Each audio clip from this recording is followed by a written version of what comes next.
پیارے بھائی بہن، خروج کی کتاب بائبل شریف کی دوسری کتاب ہے۔ یہ کتاب کو حضرت موسیٰ لکھے۔ یہ کتاب میں 40 باب ہیں۔ یہ کتاب جو ہے غلامی کے بارے میں بتاتی ہے۔ اسرائیلیاں جو ہیں 400 برس فرعون کے اور مصریوں کے بندش میں تھے۔ فرعون جو مصر کا بادشاہ تھا، اسرائیلیوں کو اتنا ستایا کہ اسرائیلیاں تنگ آ گئے اور فرعون کے بندش سے چھٹکارا پانے کے لیے خدا کو پکارے۔ خدا موسیٰ کے اور اپنے معجزوں کے ذریعے سے اسرائیلیوں کو چھڑایا۔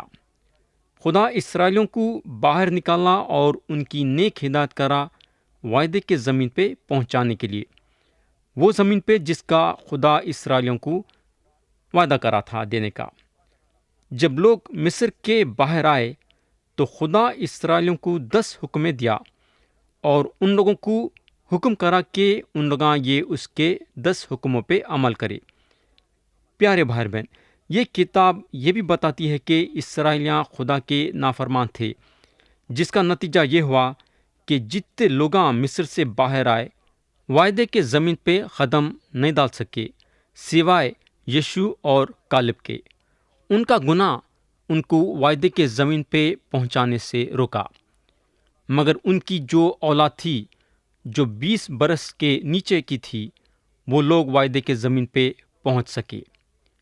یہ کتاب میں اور ایک بات یہ غور کرنے کی ہے کہ خدا مصر میں 10 بڑے معجزے کرا اور فرعون کو اور اس کے لوگوں کو بتایا کہ انہیں کتنا طاقتور ہے۔ 10واں معجزہ مصریوں کے لیے بہت ہی خطرناک ثابت ہوا، جس کے وجہ سے فرعون کو مجبور ہونا پڑا اسرائیلیوں کو چھوڑنے کے لیے۔ آخری معجزہ یہ تھا کہ مصریوں کے گھرانے کا پہلوتا بیٹا ختم ہو گیا۔ سارا مصر اپنے بچے کے لیے پکارنے لگا۔ فرعون کی بے وقوفی کے وجہ سے اور نافرمانی کے وجہ سے سارا مصر تباہ ہو گیا۔ فرعون کے دل و دماغ میں یہ بات نہیں آئی کہ انہیں جس سے لڑ رہا ہے وہ خدا ہے۔ میرے بھائی، جب خدا اپنی طاقت اور قدرت چلاتا ہے نا، تو کوئی اس کے طاقت اور قدرت کے سامنے ٹک نہیں سکتا۔ مگر 100 باتوں کی ایک بات یہ ہے کہ خدا اپنا جلال ظاہر کرنے کے لیے فرعون کا استعمال کرا۔ تو پیارے بھائی بہن، خروج کے کتاب کی یہ ایک چھوٹی سی جھلک تھی۔ اب ہم پہلا باب اٹھائیں گے اور پڑھیں گے آیت 1 سے آیت 6 تک۔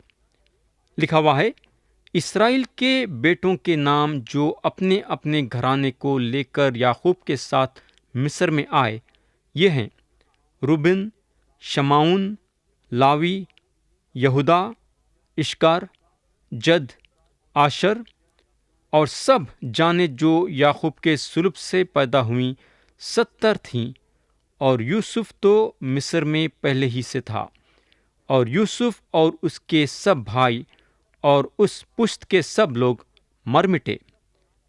پیارے بھائی بہن، جہاں پیدائش کی کتاب ختم ہوتی ہے، وہاں سے خروج کی کتاب شروع ہوتی ہے۔ پیدائش کی کتاب یوسف کے موت سے ختم ہوتی ہے۔ خروج کی کتاب باب 1 اور آیت 6 بتاتی ہے کہ یوسف اور اس کے سب بھائی اور اس پشت کے سب لوگ مر مٹے، یعنی کہ 350 سال گزر گئے ہیں۔ پیدائش کی کتاب باب 46 میں خدا بولا کہ اسرائیلیاں بڑھیں گے اور مصر میں آباد ہو جائیں گے۔ جیسا ہم آیت 7 پہ آتے ہیں، یہ پیشن گوئی پوری ہوتی ہے۔ آیت 7 پڑھیں گے، لکھا ہوا ہے، اور اسرائیل کی اولاد برومند اور کثیرت تعداد اور فراون اور نہایت زوراور ہو گئے، اور وہ ملک ان سے بھر گیا۔ میرے دوست، اگر ہم آیت 8 پڑھیں گے تو آیت 8 تبدیلی کے بارے میں بتاتی ہے۔ لکھا ہوا ہے، تب مصر میں ایک نیا بادشاہ ہوا جو یوسف کو نہیں جانتا تھا۔ تو ایک نیا فرعون مصر کا بادشاہ بنتا ہے جو یوسف کو نہیں جانتا تھا، نہ یوسف کے بارے میں سنا۔ تو یہ نیا بادشاہ یوسف کو نہیں جانتا تھا اور یوسف سے اس کا تعلق نہیں تھا۔ یوسف جو بھی مصر کے فائدے کے اور ترقی کے لیے کرے، نئے بادشاہ کو وہ ساری چیزوں سے کوئی تعلق نہیں تھا۔ پیارے بھائی بہن، ہم سب یہ 8ویں آیت کے ذریعے سے ایک سبق سیکھتے ہیں۔ میں کافی مرتبہ حیرت میں تھا کہ جو بچوں کے درمیان کام کرتے ہیں یہ آیت کا کیوں نہیں استعمال کرتے ہیں۔ یہ آیت کا استعمال کرنا چاہیے، بالکل کرنا چاہیے۔ ہماری ایک بہت بڑی ذمہ داری ہے کہ ہم بچوں کو خدا کے کلام سے واقف کرنا، پیڑھی با پیڑھی بچے خدا کے کلام سے واقف ہونا۔ اگر ہم بائبل شریف کی تعلیم بچوں کو نہیں دیں گے تو ایک وقت آئے گا کہ لوگ خدا کے کلام سے بالکل دور ہو جائیں گے اور پوری طریقے سے بھول جائیں گے۔ اگر ہم خدا کے کلام میں دیکھیں گے تو آیت 8 بتاتی ہے، تب مصر میں ایک نیا بادشاہ ہوا جو یوسف کو نہیں جانتا تھا۔ میرے دوست، اگر ہم خدا کے کلام کا اثر بچوں پہ نہیں ڈالیں گے تو ایک وقت آئے گا کہ لوگ یسوع مسیح کو نہیں جانیں گے۔ تو یہ ضروری ہے کہ ہم بچوں کو خدا کے کلام سے واقف کرانا۔ میرے دوست، ایک زمانہ تھا کہ یوسف کو سب لوگ جانتے تھے، مگر ایک زمانہ ایسا آیا کہ لوگ یوسف کو بھول گئے۔ اور اس کی وجہ کیا تھی؟ اس کی وجہ یہ تھی کہ لوگ اپنے بچوں کو یوسف کے بارے میں نہیں بتائے۔ اگر بتاتے ہوتے تو یہ نیا بادشاہ ضرور یوسف کو جانتا تھا۔ یہ نیا فرعون جو حکومت کرنے لگا، اس کو اسرائیلیوں سے کوئی دلچسپی نہیں تھی، یعنی کہ ان پہ رحمت نہیں برسا تھا، بلکہ تکلیف دینے لگا۔ مگر جو پہلے والے بادشاہ تھے وہ بادشاہ اسرائیلیوں کا خیال کرے۔ آیت 9 اور 10 پڑھیں گے، لکھا ہوا ہے، اور اس نے اپنی قوم کے لوگوں سے کہا، دیکھو اسرائیلی ہم سے زیادہ اور قوی ہو گئے ہیں، سو آؤ ہم ان کے ساتھ حکمت سے پیش آئیں، تا نہ ہو کہ جب وہ اور زیادہ ہو جائیں اور اس وقت جنگ چھڑ جائے تو وہ ہمارے دشمنوں سے مل کر ہم سے لڑیں اور ملک سے نکل جائیں۔ پیارے بھائی بہن، یہ ہو سکتا تھا کہ اسرائیلیاں اپنے دشمنوں سے مل کے ان لوگوں پہ حملہ کر سکتے تھے۔ بادشاہ فرعون اسرائیلیوں کو چھوڑنا نہیں چاہتا تھا۔ انہیں جانتا تھا کہ اسرائیلیوں میں کام کرنے کی طاقت ہے۔ فرعون یہ ارادہ کر چکا تھا کہ انہیں اسرائیلیوں کو غلام بنا کے رکھیں گا۔ آیت 11 پڑھیں گے، لکھا ہوا ہے، اس لیے انہوں نے ان پر بیگار لینے والے مقرر کیے جو ان سے سخت کام لے لے کر ان کو ستائیں۔ سو انہوں نے فرعون کے لیے ذخیرہ کے شہر پیتوم اور رمسیس بنائے۔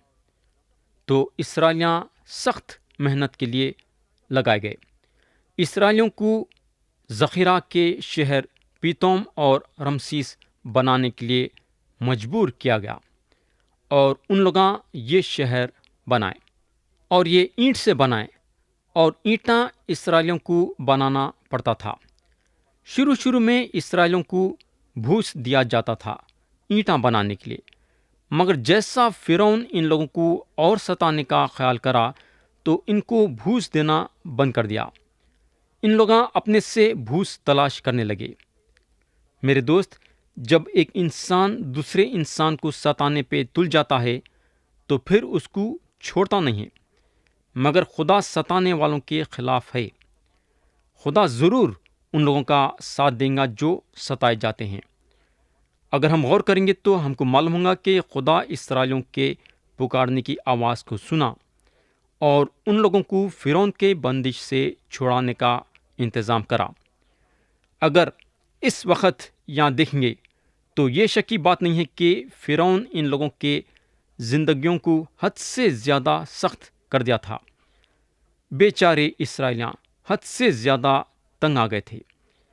آیت 12 پڑھیں گے، لکھا ہوا ہے، پر انہوں نے جتنا ان کو ستایا وہ اتنا ہی زیادہ بڑھتے اور پھیلتے گئے، اس لیے وہ لوگ بنی اسرائیل کی طرف سے فکر مند ہو گئے۔ پیارے بھائی بہن، خدا حضرت ابراہیم کو بول دیا تھا کہ اسرائیلیاں مصر میں ستائے جائیں گے، اور اگر ہم پیدائش کی کتاب باب 15 اور آیت 13 پڑھیں گے تو لکھا ہوا ہے، اور اس نے ابرام سے کہا کہ یقین جان کہ تیری نسل کے لوگ ایسے ملک میں جو ان کا نہیں پردیسی ہوں گے، اور وہاں کے لوگوں کی غلامی کریں گے، اور وہ 400 برس تک ان کو دکھ دیں گے۔ تو خدا جو بولا وہ سب ہوا۔ حالانکہ فرعون اسرائیلیوں کو ستایا، مگر اس کا ستانا ناکامیاب تھا۔ انہیں سوچا کہ اسرائیلیوں کو دبا دیں گا، مگر ویسا نہیں ہوا۔ اسرائیلیاں بڑھتے گئے اور سارے مصر میں آباد ہو گئے۔ میرے دوست، مصریاں وہ لوگوں سے اپنی طاقت آزما رہے تھے جو لوگ خدا کے چنے ہوئے تھے۔ خدا ان کے تعداد کو بڑھایا۔ کلام بتاتا ہے کہ وہ لوگ بنی اسرائیل کی طرف سے فکر مند ہو گئے۔ پیارے بھائی بہن، یہاں کس کو فکر کرنا تھا؟ اسرائیلیوں کو فکر کرنا تھا، ہے نا؟ کئی کو بولے تو ان لوگاں ستائے جا رہے تھے، مگر فکر کون کرے؟ مصریاں فکر کرنے کو لگے۔ تو میرے دوست، جب خدا کام کرنے نکلتا ہے تو ایسا کام کرتا ہے، آپ کے دشمن آپ کی فکر کرنے کو لگیں گے۔ جب خدا کام کرنے نکلتا ہے تو اسے کوئی نہیں روک سکتا، یاد رکھو۔ اب ہم آیت 13 سے یعنی کہ 13 اور 14 پڑھیں گے۔ لکھا ہوا ہے، اور مصریوں نے بنی اسرائیل پر تشدد کر کے ان سے کام کرایا، اور انہوں نے ان سے سخت محنت سے گارا اور اینٹ بنوا کر اور کھیت میں ہر قسم کی خدمت لے لے کر ان کی زندگی تلخ کی۔ ان کی سب خدمتیں جو وہ ان سے کراتے تھے تشدد کی تھیں۔ تو یہاں اگر ہم دیکھیں گے تو مصریاں صرف اسرائیلیوں کو غلامچ نہیں بنائیں، بلکہ غلام بنانے کے ساتھ ساتھ ان سے سخت محنت لیے۔ مگر ہم کو معلوم ہونا چاہیے کہ مصریاں ان سے سخت محنت لینے کے باوجود، ان لوگوں کو ستانے کے باوجود، خدا کے برکت کا ہاتھ ان پہ تھا، اور خدا ان کے تعداد کو بڑھاتے گیا۔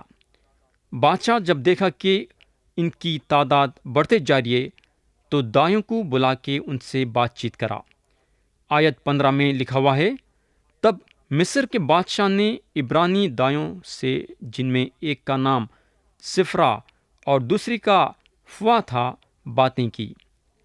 تو یہاں فرعون اپنے یہ مصیبت کا یہ دایوں کے ذریعے سے حل نکالنا چاہتا تھا۔ اگر ہم یہ دونوں دایوں کے ناموں پہ غور کریں گے تو سفرا کا مطلب ہے خوبصورتی اور فوا کا مطلب ہے جمال۔ یہ دونوں کا درجہ بہت بڑا تھا اور یہ دونوں دوسرے دایوں کے اوپر تھے، یعنی کہ کئی دایاں ان کے ہاتھ کے نیچے رہتے تھے۔ یا اگر ہم دیکھیں گے تو فرعون کافی محنت کر رہا تھا اسرائیلیوں کو برباد کر دینے کے لیے، مگر میرے دوست، جس کے ساتھ خدا ہے اس کا کوئی کچھ نہیں بگاڑ سکتا، یاد رکھو۔ اب ہم دیکھیں گے کہ فرعون یہ دایوں سے کیا بولتا ہے، بلکہ کیا صلاح دیتا ہے۔ آیت 16 میں لکھا ہوا ہے، اور کہا کہ جب عبرانی عورتوں کے تم بچے جناؤ اور ان کو پتھر کی بیٹھکوں پر بیٹھتی دیکھو، تو اگر بیٹا ہو تو اس سے مار ڈالنا، اور اگر بیٹی ہو تو وہ جیتی رہے۔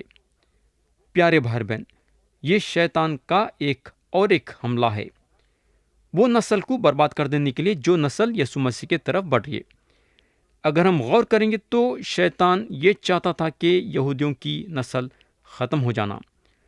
اگر ہم کلام میں دیکھیں گے تو لوگ یہودیوں کو برباد کرنے پہ تلے ہوئے تھے۔ پیارے بھائی بہن، جب خدا کام کرنے نکلتا ہے تو اسے کوئی بھی نہیں روک سکتا، جیسا میں پہلے بھی بتایا ہوں۔ خدا وہ خدا ہے کہ کسی بھی انسان کے دل میں اپنی رحمت پیدا کر سکتا ہے۔ حالانکہ فرعون دایوں کو یہ حکم دے چکا تھا کہ اگر اسرائیلی عورت کو بیٹا پیدا ہوا تو اس کو مار دینا، مگر میرے بھائی، یہاں خدا بیچ میں آیا۔ آیت 17 سے 20 پڑھیں گے۔ لکھا ہوا ہے، لیکن وہ دایاں خدا سے ڈرتی تھیں، سو انہوں نے مصر کے بادشاہ کا حکم نہ مانا بلکہ لڑکوں کو جیتا چھوڑ دیتی تھیں۔ پھر مصر کے بادشاہ نے دایوں کو بلوا کر ان سے کہا، تم نے ایسا کیوں کیا کہ لڑکوں کو جیتا رہنے دیا؟ دایوں نے فرعون سے کہا، عبرانی عورتیں مصری عورتوں کی طرح نہیں ہیں، وہ ایسی مضبوط ہوتی ہیں کہ دایوں کے پہنچنے سے پہلے ہی جن کر فارغ ہو جاتی ہیں۔ پس خدا نے دایوں کا بھلا کیا اور لوگ بڑے اور بہت زبردست ہو گئے۔ پیارے بھائی بہن، فرعون کو یہ پتہ نہیں تھا کہ جو دایوں سے انہیں بات کرا ہے، جو دایوں کو انہیں اسرائیلی لڑکوں کو مارنے کا حکم دیا ہے، وہ دایاں خدا سے ڈرتی ہیں۔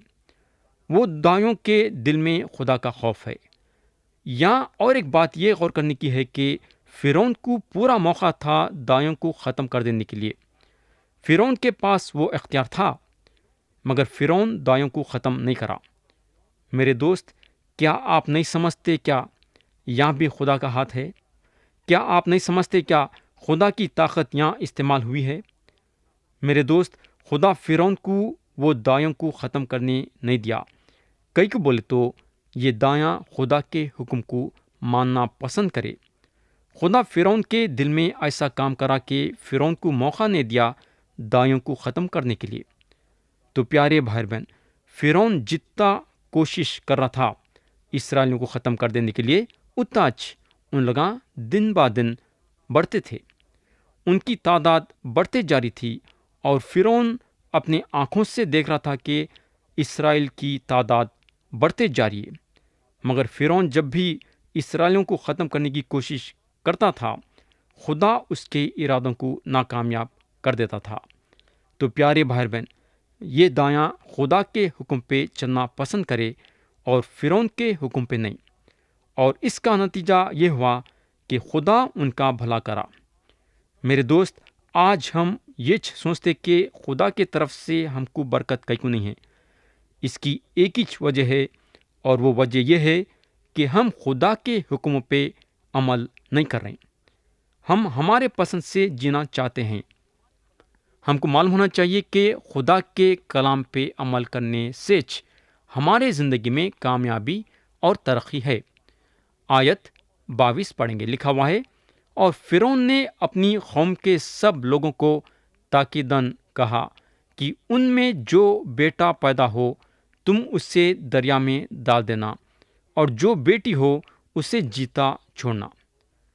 تو یہاں اگر ہم دیکھیں گے تو فرعون اور ایک پیترا چل رہا ہے، ایک اور پیترا چل رہا ہے انہیں اسرائیلیوں کے تعداد کو کم کر دینے کے لیے، اسرائیلیوں کو برباد کر دینے کا اس کا پورا خیال تھا۔ میرے دوست، ایک بات یاد رکھو کہ خدا جو اپنے چنے ہوئے لوگوں کے لیے کچھ ارادہ کرا ہے تو وہ ارادہ پورا ہوگا۔ لوگوں کے رکاوٹ سے اس کے ارادے پہ کچھ فرق نہیں پڑتا۔ فرعون سوچا کہ یہ کام کے ذریعے سے انہیں اسرائیلیوں کو برباد کر دے گا، مگر اس سے بھی خدا ایک اچھی بات نکالا۔ خدا موسیٰ کو پیدا کرا، اور آگے ہم دیکھیں گے کہ خدا کیسا موسیٰ کی زندگی میں کام کرا اور اسرائیلیوں کو فرعون اور مصریوں کے بندی سے چھڑا کے لایا۔ تو پیارے بھائی بہن، خروج کی کتاب باب 1 میں ہم 3 لوگوں کو دیکھے۔ نمبر 1، فرعون جو اسرائیلیوں کو برباد کرنے پہ تلا ہوا تھا۔ نمبر 2، اسرائیلیاں جو کہ فرعون کے غلام بنائے گئے اور فرعون کے سخت حکموں کے ذریعے سے مصیبتیں اٹھا رہے تھے۔ اور نمبر 3، دایوں کو دیکھے جو فرعون کے حکم کو ٹھکرا کے خدا کے حکم پہ عمل کرے اور اسرائیلی بچوں کے جانا بچائے۔ مگر ہم کو معلوم ہونا چاہیے کہ یہ تینوں کو قابو میں رکھنے والا خدا تھا۔ فرعون کے کاموں کو ناکامیاب کر رہا تھا، اسرائیلیوں کو بچا کے رکھ رہا تھا، بلکہ مصیبتوں کے ذریعے سے ان کے تعداد کو بڑھا رہا تھا، اور دایوں کو فرعون سے محفوظ رکھ رہا تھا اور ان کے زندگی میں ترقی دیا۔ خدا ہم سب کو یہ پیغام کے ذریعے سے برکت دے، یسوع مسیح کے نام سے آمین۔